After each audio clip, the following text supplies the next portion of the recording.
Hello friends and fam, enlightened beings, Hardcore Yogi here.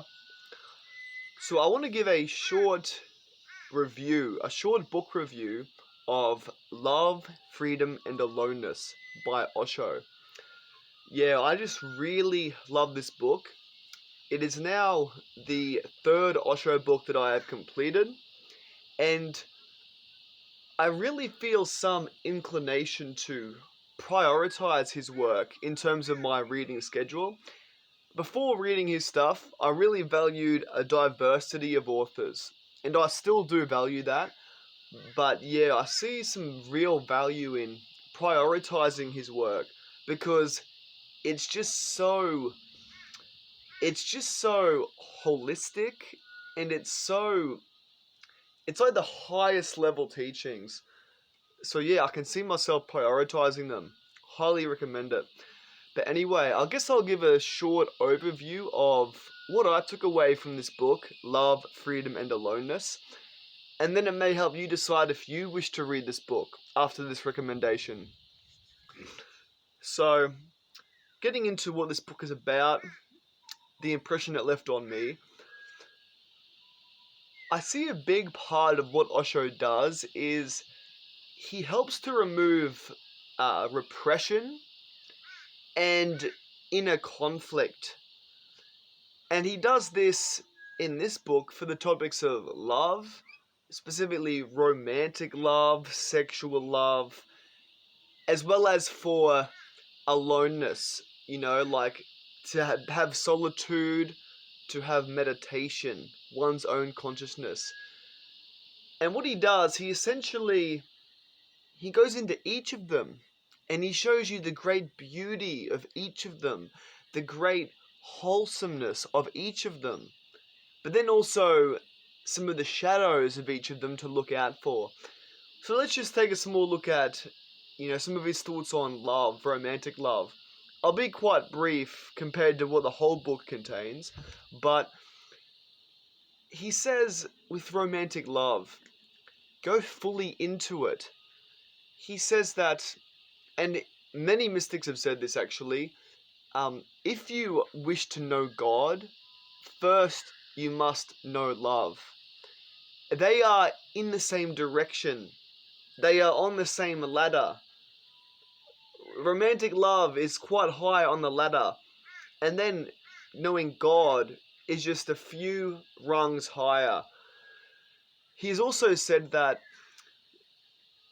to have utter connection and union with another, that is love.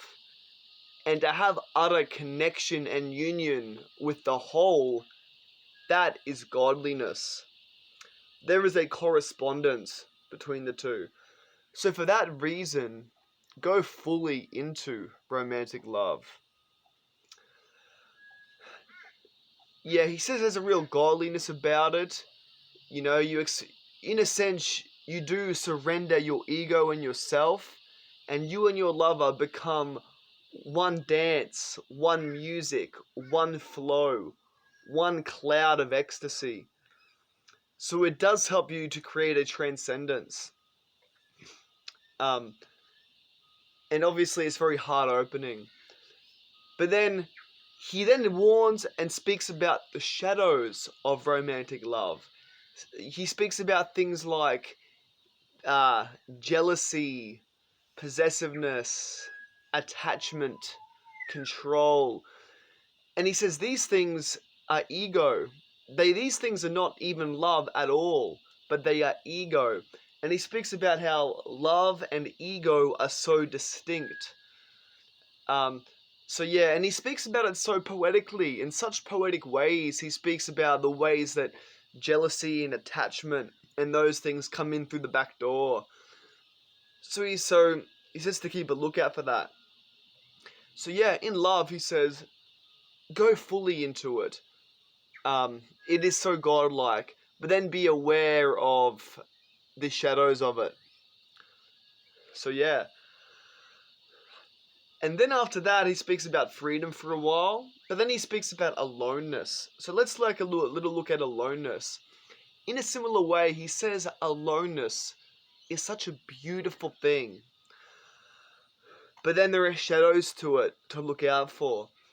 So on the positive side of it, he says, aloneness, it is such a beautiful thing.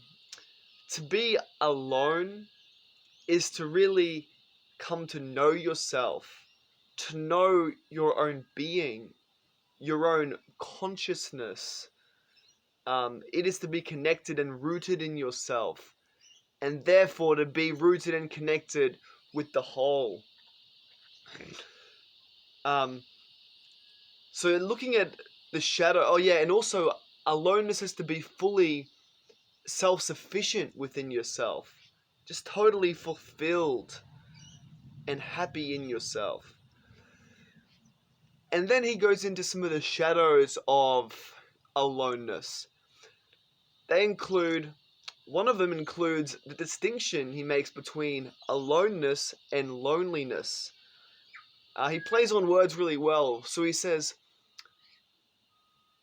loneliness is when you have an emptiness or a lack in yourself, so then you are seeking another to fulfill you.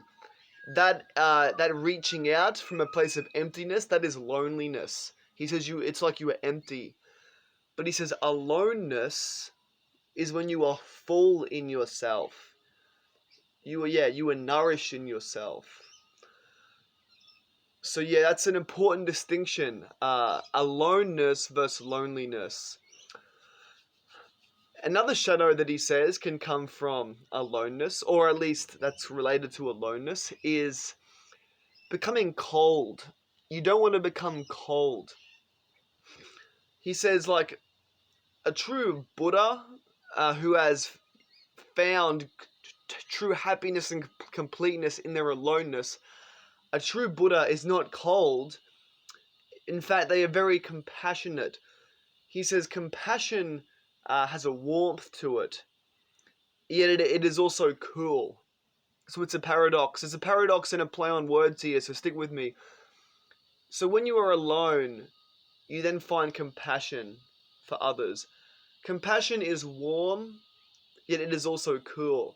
He says passion is hot. It is feverish. Whereas compassion, by contrast, is just warm. He says hatred is cold. Compassion is not cold. It is cool. It is cool and it is warm. So he says, you don't want to become cold in your aloneness. And he says that some monks, he has stories of different monks who become cold. They just want to keep a distance from others. And that coldness comes from repression. They constantly try to repress their sexual energy, their worldly desires, repress, punish. And then with all that repression, they become frozen stiff. The only way to continue to repress those energies is to become so stiff and so cold that energy can't move. That's not what you want. Rather, true transformation happens when you allow those energies to move. Those desires can move through you. And in true meditation, they move through you fully. And then they can be released until they have no power over you. They naturally fade. And what is left is just a true peace within yourself, a true love within yourself, and a true compassion for others. So the path is not repression. So that's one shadow of aloneness, is when you become cold. You don't want to be cold. You want to remain warm. And then he finishes it all by saying, a big mistake that humanity has made is to think these two things are separate. To think that love and that meditation, that they are very separate. And this is where people come undone. He says people often foolishly choose just one.